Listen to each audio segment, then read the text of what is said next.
Bien, muchas gracias Ligia por este tiempo y vamos a invitar a Dan González Ortega. Yo no lo veo en mi pantalla, pero por allí debe estar.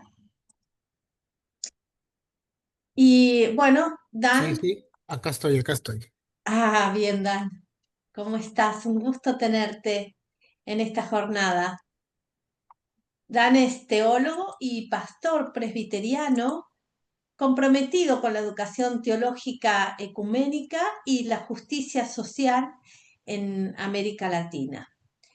Es ex rector de la Comunidad Teológica de México. Actualmente se desempeña como director continental de Justicia y Comunión de la Alianza de Iglesias Presbiterianas y Reformadas de América Latina. Lo conocemos como AIPRAL, desde donde impulsa procesos de misión, reconciliación y defensa de derechos humanos. Es evangelista del presbiterio de Milwaukee, Pecusa, y pastor misionero en la parroquia San José, en Beloit, Wisconsin. Además, coordina la misión hispana latina, la Pecusa, y está como co-moderador nacional presbiteriano hispano-latino. A nivel continental, preside el Consejo de Educación Teológica Ecuménica de América Latina, CETELA, y el Foro de Educación Teológica Ecuménica Latinoamericana y Caribeña, FETELAC, desde donde promueve la formación teológica crítica y contextual al servicio de una iglesia inclusiva, misionera y comprometida con la justicia del reino de Dios. Hecha esta presentación, Dan, nos da muchas ganas de poder escucharte y conocer tus ideas, tus categorías de trabajo en esta temática que nos está convocando en esta jornada. Así que acá estamos. Tenés 20 minutos para compartir tu pensar y tu sentir. Muchas Adelante, Dan. gracias, muchas gracias por dar esta oportunidad de compartir los sentipensares. Es bien difícil decir algo relevante, algo que valga la pena después de todo lo que hemos escuchado. Ser el último es bien difícil. Así es que menuda tarea, Fabián, me has Mm. impuesto el día de hoy. En fin, trataremos de decir algo que valga la pena para que nos sigan invitando. No, desde AIPRAL y desde CETELA celebramos este encuentro a través del Zoom que anticipa lo que será el foro en Panamá. Así es que desde AIPRAL y desde CETELA saludamos la iniciativa y nos sumamos de una manera bien comprometida, bien comprometida, bien intencional. Así es que, si me permiten, el día de hoy voy a tratar de compartir con ustedes algunos sentipensares que he tratado de titular como Tienda y Rearraigo, apuntes para una teología nómada en el desierto migrante. Yo tengo que aclarar. Yo no me considero un teólogo. A lo más seré un pastor que tiene preocupaciones teológicas, pero muy concretas. Una es hurgar en el texto que considero sagrado, la Biblia. Y el otro, el profundo amor a la obra a la que Dios me ha llamado, que por lo menos yo así lo creo. Así es que desde ahí voy a hablar, desde ahí a compartir y espero su comprensión al respecto entonces. Tienda y rearraigo, apuntes para una teología nómada en el desierto migrante. ¿Y cómo no evocar esa ya clásica canción de Rafael Amor? Me llamas extranjero porque me trajo un camino, porque nací en otro pueblo, porque conozco otros mares y un día zarpé de otro puerto. No me llames extranjero. Ellos son los que inventaron esa palabra, extranjero. Muchas personas migran diariamente. La primera vez que crucé el río Bravo hacia Estados Unidos fue como muchos de mis compatriotas, con el agua al cuello y la esperanza aferrada al pecho. Aprendí muy temprano que ese suele ser el destino de mis coterráneos. Como pastor migrante, mi ministerio comenzó a la intemperie del desierto y las fronteras, acompañando a quienes huyen con un equipaje hecho de sueños y cicatrices. En el camino he visto madres cargando a sus bebés bajo el sol implacable, jóvenes siguiendo huellas borrosas en la arena, abuelas aferrando la Biblia mientras cruzan alambradas. He orado improvisados en improvisados altares al aire libre, una fogata nocturna junto a la línea divisoria, una tienda de campaña convertida en capilla donde resonaban salmos de exilio.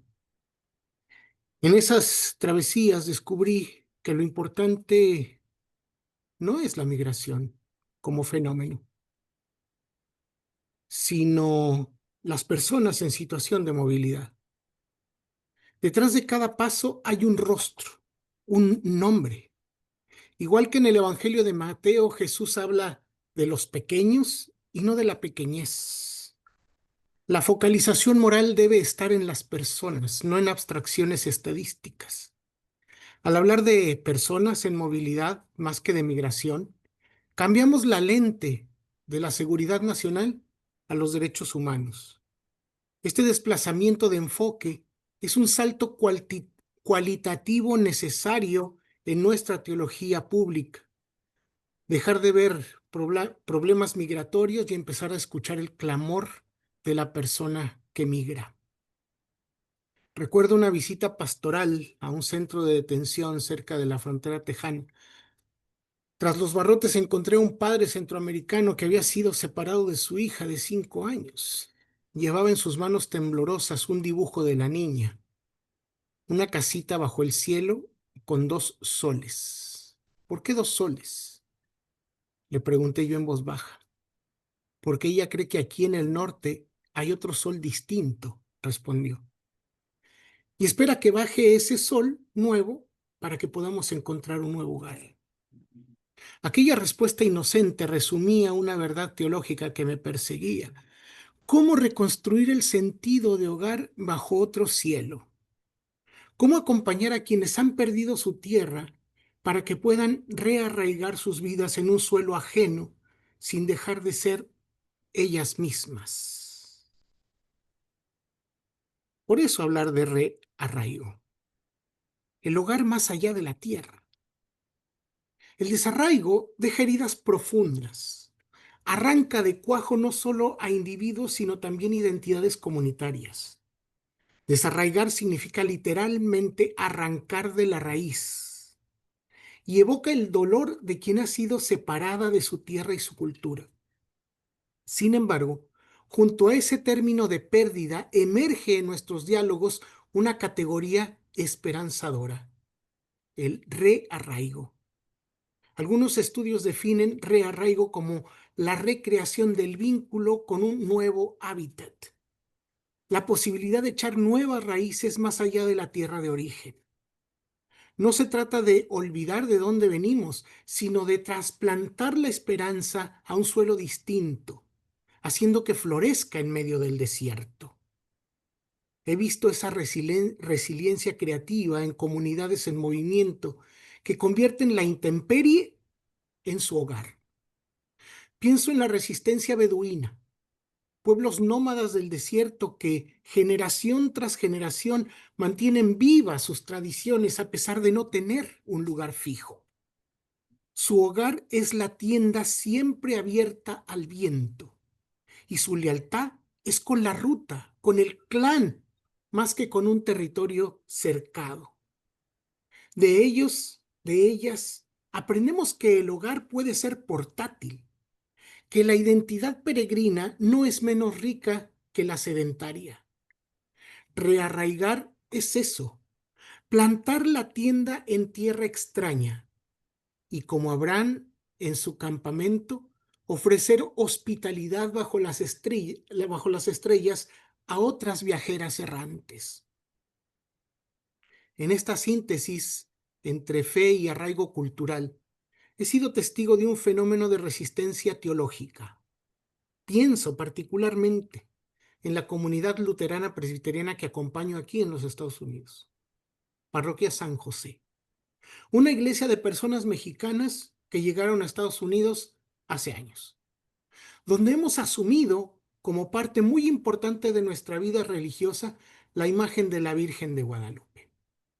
En nuestro contexto de exilio, esta imagen, lejos de ser un objeto de latría, se ha convertido en un poderoso lugar de encuentro de identidades y en un símbolo de la patria, o mejor dicho, de la matria cultural, esa que se ha perdido. Nuestra fe no se escandaliza ante este sincretismo, al contrario, lo resignifica como una espiritualidad de resistencia. Hemos logrado hacer una síntesis muy audaz, afirmando la herencia protestante y a la vez el rostro moreno de nuestra cultura. Una de nuestras oraciones resume esta paradoja justificada por la gracia. Cito nuestra oración en un culto. Dios nuestro, te damos gracias por María, a quien todas las generaciones llaman bienaventurada, a quien Martín Lutero reverenciaba con amor profundo y a quien Juan Calvino llamó Madre de la Iglesia. Que su ejemplo con rostro moreno en Guadalupe nos enseñe humildad y la confianza radical en tu gracia inmerecida que justifica. Amén. El rearraigo, entonces, es también la recuperación del símbolo, ese símbolo que habla nuestra verdad en un suelo ajeno. El proceso migratorio no solo implica un desplazamiento físico, sino también un doloroso proceso emocional, espiritual, intelectual. Según el concepto de duelo de la persona en movilidad desarrollado por el psiquiatra Joseba Achotegui, las personas en movilidad experimentan una pérdida profunda que abarca varios aspectos de su vida, desde el entorno familiar hasta la cultura, la lengua, el estatus legal y las redes de apoyo. Esta experiencia se intensifica cuando la migración ocurre en condiciones de irregularidad migratoria y sin la posibilidad de retorno, convirtiéndose en un proceso crónico y muchas veces silenciado. Sin embargo, en medio de esta pérdida emerge la resiliencia comunitaria.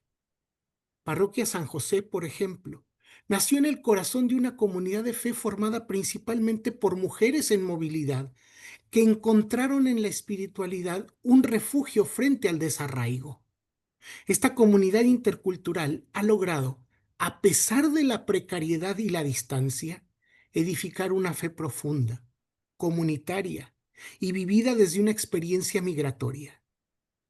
La iglesia que han formado responde a una espiritualidad encarnada que ha logrado conservar y reconstruir elementos litúrgicos a lo largo de los años, adaptándolos a un contexto único, mostrando que el hogar de la fe se puede reconstruir incluso en la diáspora. Por eso hablar de transhumancia y pensamiento nómada desde la teología bíblica.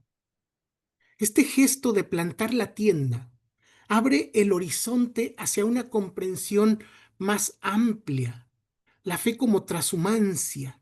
La teología bíblica se teje con rutas, caminos y travesías. Es la historia de un pueblo en movimiento que aprende a creer caminando. La historia fundacional de Israel está marcada por la transhumancia divina. Abraham, el pastor arquetípico, es llamado a salir de su tierra para que la fe se enraíce en el movimiento y no en la fijeza. En su obediencia se revela una teología del trayecto. La promesa se cumple mientras se camina. El pacto no se firma en un templo ni se guarda en una urna, sino que se despliega sobre el polvo de los caminos, como dirían de Luz y Guattari en Mil Mesetas. Abraham traza una línea de fuga que desarma la idolatría del sedentarismo y convierte el viaje en forma de revelación. El Éxodo es la cátedra de la transhumancia. El pueblo aprende que el desierto, sin fronteras ni cercas, es el lugar de la pedagogía divina. En ese espacio liso, sin puntos fijos, la orientación no se da por mapas, sino por nubes. En la nube, en el fuego, a través del maná diario. Dios no se asienta, camina en tienda. La Shekinah se convierte en símbolo móvil de una divinidad que rehuye los templos de piedra y habita en la carpa del pueblo. La teología del desierto es la teología del paso, de la espera, del pan cotidiano. El Nuevo Testamento revalida y radicaliza esta visión. Jesús es el buen pastor, figura del pastoreo trashumante. Su vida y su misión no conocen arraigo sedentario. Recorre pueblos, duerme al aire libre, come con desconocidas, cruza fronteras culturales. No tiene dónde reclinar su cabeza, dice Mateo 8:20. Su comunidad es una caravana de fe, un campamento en movimiento donde el reino se anuncia en la intemperie. La iglesia primitiva, nacida en Pentecostés, hereda ese dinamismo. Es diáspora, misión, camino. La fe se transmite por herencia territorial. Perdón, la fe se transmite no por herencia territorial, sino por la cadena viva del testimonio. Por eso yo creo que hay que pentecostear la fe, pero de eso puedo hablar otro día. La transhumancia no solo enseña una forma de desplazamiento, sino una ética. Enseña a vivir con lo suficiente, a respetar los ciclos de la vida, a entender que la tierra no nos pertenece, sino que nos hospeda. Jesús evoca esta sabiduría cuando invita a mirar los lirios del campo y las aves del cielo. El pensamiento nómade se opone al ansia de acumulación y nos recuerda que la vida plena se halla en la confianza, en la comunión con el entorno, en la humildad de quien sabe caminar ligero, ligera. La fe entonces no se mide por templos construidos, sino por huellas compartidas en el polvo del camino. La Biblia misma narra una historia de rearraigos continuos.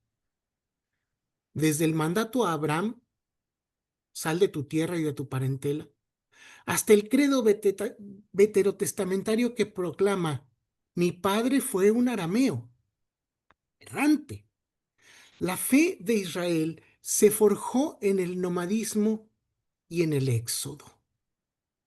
El núcleo de la teología hebrea es un Dios que se revela en el camino, que acompaña en la incertidumbre del desierto.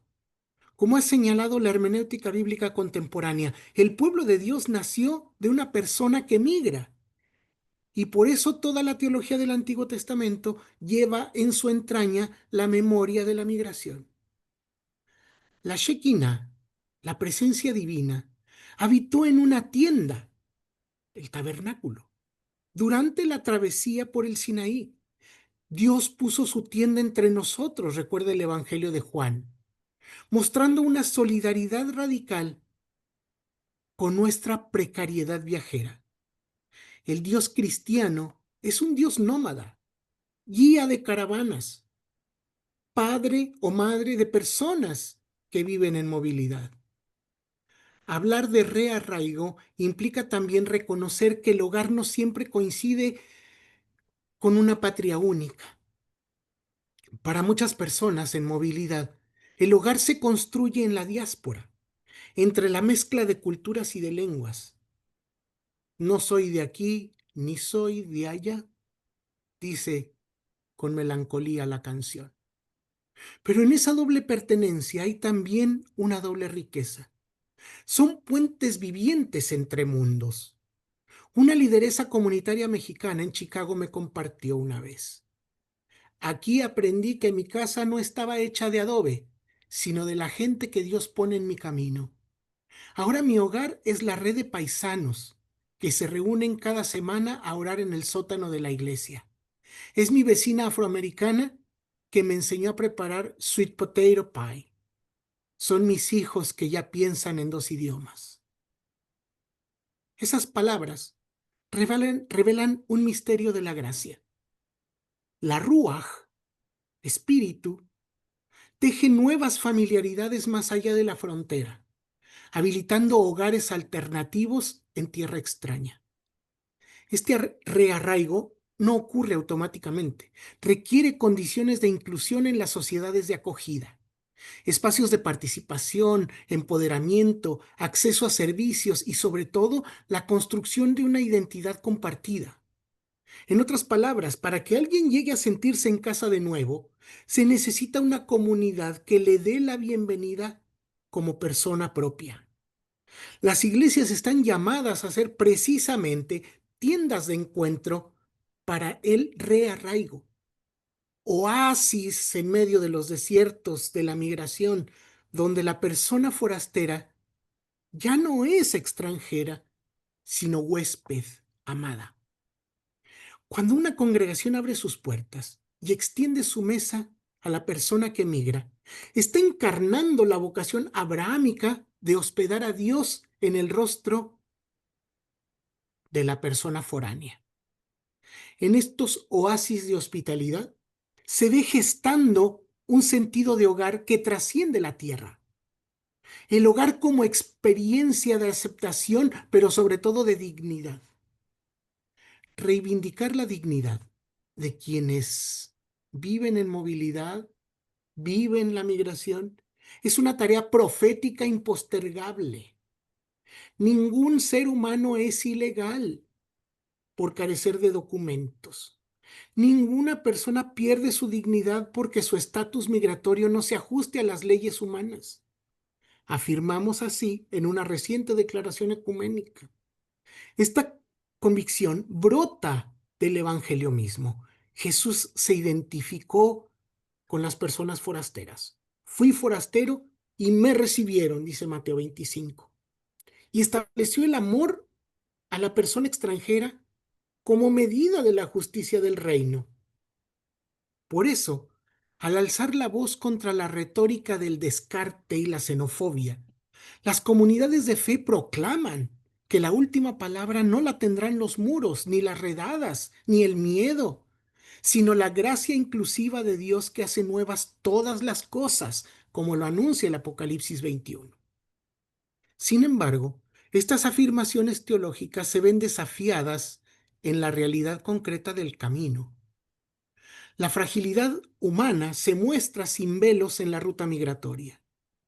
Las heridas del desierto son reales.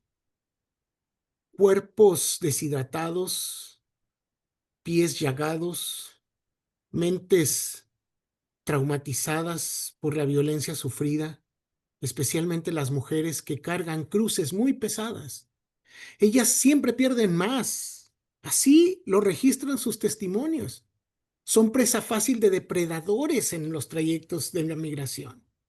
Organizaciones humanitarias han documentado que aproximadamente 6 de cada 10 mujeres centroamericanas sufren abuso sexual durante su tránsito por México, mi país. Un 60%. Esta cifra es estremecedora. Que bien podría ser mayor, pues muchas no denuncian por miedo o por vergüenza. Y esto nos recuerda que el desierto actual está sembrado de dolor oculto. Ante ello, el grito profético de la iglesia debe resonar: ¿dónde está tu hermana? Génesis 4:9. No podemos, no podemos guardar silencio mientras tantas hijas de Dios son ultrajadas en la sombra del desierto. Denunciar estas injusticias forma parte del Evangelio encarnado en la historia. También niñas y niños hoy pasan por esos desiertos y cruzan esas fronteras, de maneras que a veces no son invisibles para la mayoría. Niños, niñas y adolescentes, como hemos escuchado hoy, son protagonistas involuntarias de un drama que no comprenden del todo, pero cuyas cicatrices llevan de por vida. He visto pequeños y pequeñas de ojos enormes y pies polvorientos llegar solos a un albergue en la frontera, con un número de teléfono escrito en el brazo. Incluso llegué a ver un teléfono tatuado en el brazo de un niño. Números que significan esperanza para los padres que les envían solos. Hola, amor. Esos niños y niñas no acompañados enfrentan riesgos extremos de abandono, desaparición, abuso, ¿Cómo fue trata, la distribución?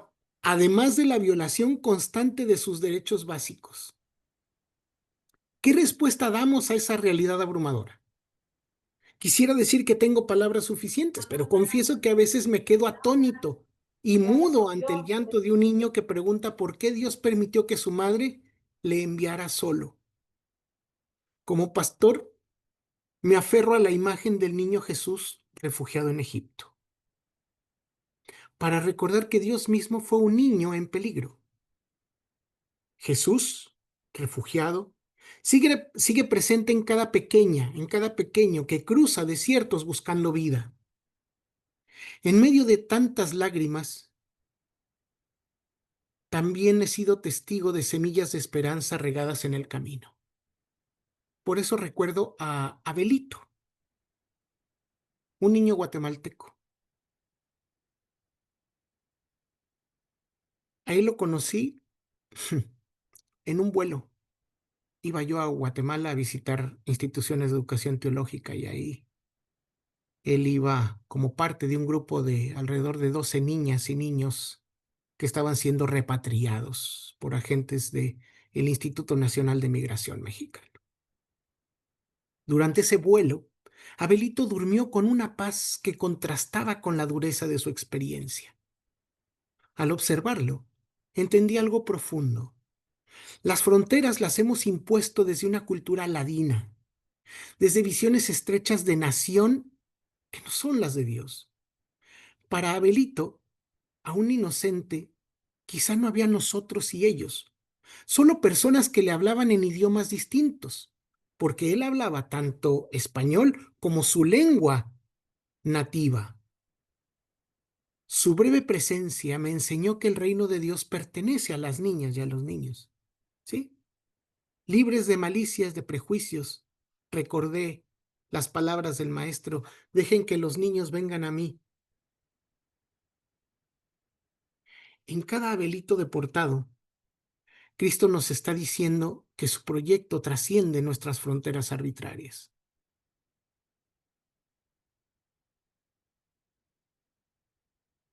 Y como mucha de mi tarea es la tarea de la educación teológica, yo quisiera también hablar un poquitito de eso. Frente a estos oasis y abismos del éxodo contemporáneo, surge una inquietud acuciante: la resistencia institucional de la educación teológica, a pesar de que la realidad pastoral ha generado al menos 20 distintas propuestas de teología de la movilidad humana en los Estados Unidos. Mi preocupación es: ¿quién ha abierto sus currículums para enseñar esto? Corrientes que van desde las ya consolidadas teología de la migración, teología chicana, fronteriza, teología mujerista, hasta marcos emergentes de la teología Dreamer o la ecoteología de la migración.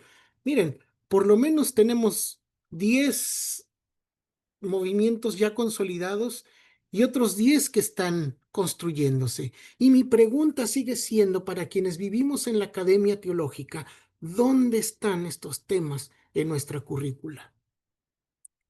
La gran mayoría de los seminarios y facultades de teología aún operan con currículos pensados desde la comodidad de Constantino, no desde la precariedad de Abraham. La brecha entre esta ferviente producción teológica contextual y la oferta académica formal es abismal.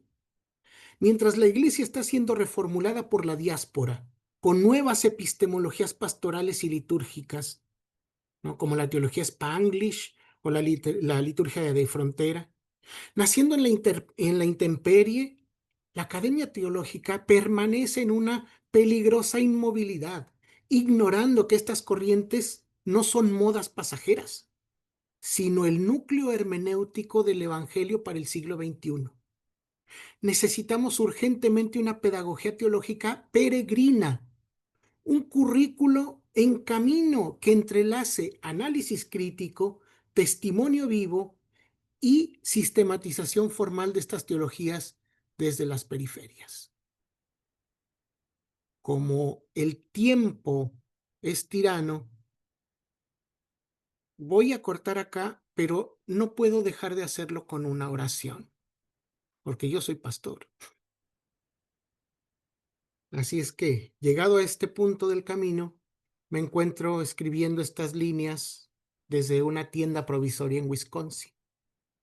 Muchas personas en este momento viven a mi lado y están escondidas por el miedo.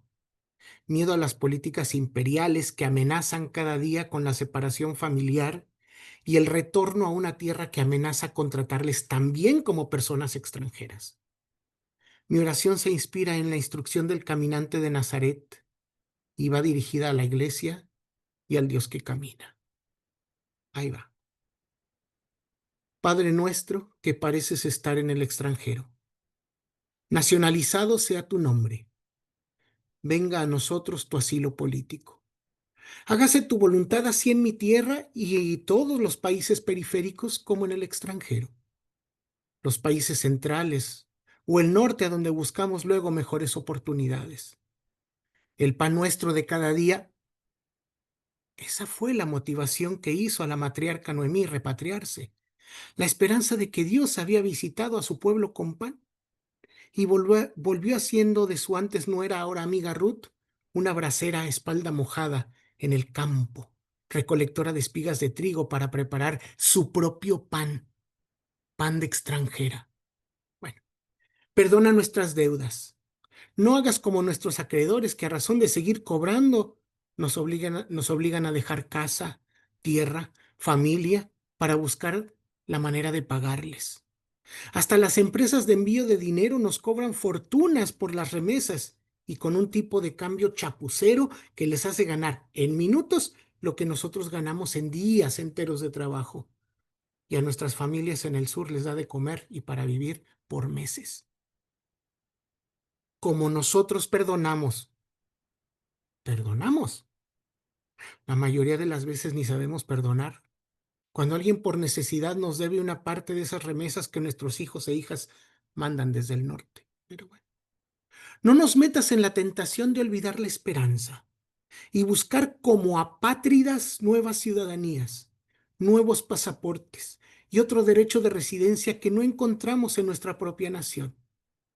Que no sintamos la tentación de la xenofobia cuando cruza la caravana migrante de gente que viene desde Honduras, ya no como éxodo, sino como resultado de una migración forzada, porque forasteros fuimos. Ni tampoco nos dejes caer en la tentación de considerar a la creación de Dios como extranjera en el pluriverso divino. Y líbranos del mal, con su muro de hierro, sus órdenes ejecutivas, las deportaciones masivas y su alcatraz de los caimanes. Y de los malos, esos que llamamos polleros o coyotes, que nos dejan a mitad del camino en el desierto rumbo al norte, o que nos extorsionan a nosotros y a nuestras familias al tenernos en desaparición y secuestro. Líbranos también del Instituto Nacional de Migración y de la Guardia Nacional cuando cruzamos por México, porque nos golpean, nos roban, nos violan. Líbranos de los traficantes de mujeres, de las redes de prostitución que roban a las niñas para hacerlas adictas y luego servirse de ellas a través de sus cuerpos. Líbranos del desplazamiento obligado a causa del odio étnico, religioso y homicida. Líbranos de ser balseritos, arrojándonos al mar a merced de tormentas, tiburones y deshidratación, solo para cerrar los ojos y querer creer que la esperanza está solo en la otra punta del mar. Porque tuya es la ciudadanía, la oficina de migraciones y todas las fronteras, por todos los exilios y todas las diásporas. Amén.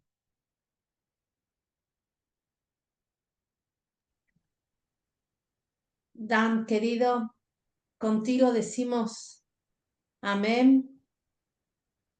Hemos quedado conmovidos con esta oración y cómo se enlaza esta oración con esa casita de 2 soles, ¿no? De esta niña, cómo puede brillar en esas vidas estos 2 soles. Tan querido, te vamos a pedir, más allá de que, como todas las conferencias, esta ha quedado grabada, pero vamos a apelar a tu generosidad, pidiéndote que nos envíes esta oración, porque seguramente va a ser un insumo en las comunidades de fe, va a ser provocadora en las comunidades de fe.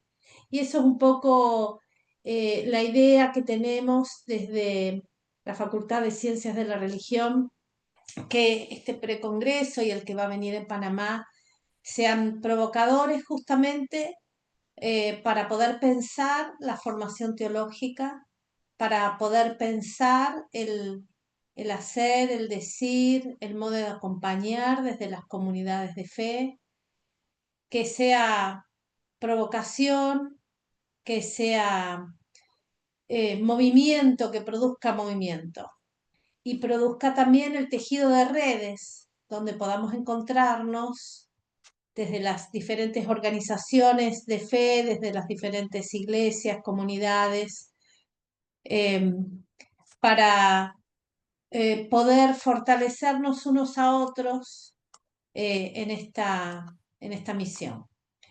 Eh, Como estamos con el tiempo ajustado y no queremos perder la gente que está, Dan querido, vamos a convocar a que las preguntas que tengan hacia ti puedan ser compartidas en ese tiempo de mesa redonda.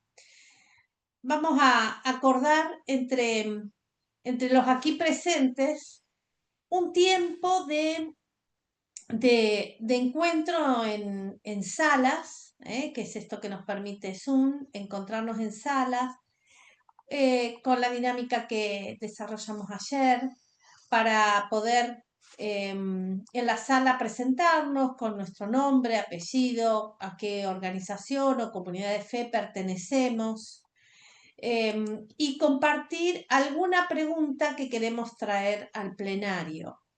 Y esa pregunta les vamos a pedir que la escriban después en el chat, nominando sala 1, sala 2, sala 3. Seguramente que quedan muchas preguntas. Bueno, esas preguntas van a viajar con nosotros a Panamá también. Y vamos a estar en las salas 10 minutos y después otros 10 minutos más en un plenario. Nos vamos a extender entonces 20 minutos. Pedimos disculpas, pero esto ha sido muy interesante y no queremos perder la posibilidad de encontrarnos en estos pequeños grupos. Así que gracias nuevamente, Dan. Nos quedó el corazón como girando un poquito, haciendo un poco de vaivén en esto que nos ha llevado a pensar y a sentir. Bueno, les pedimos que den el ok para ingresar a las salas. Ahora los vamos a distribuir y qué lindo va a ser poder encontrarnos más cercanamente, por lo menos dentro de lo que nos permite la virtualidad, ¿sí? 10 minutos y después volvemos al plenario.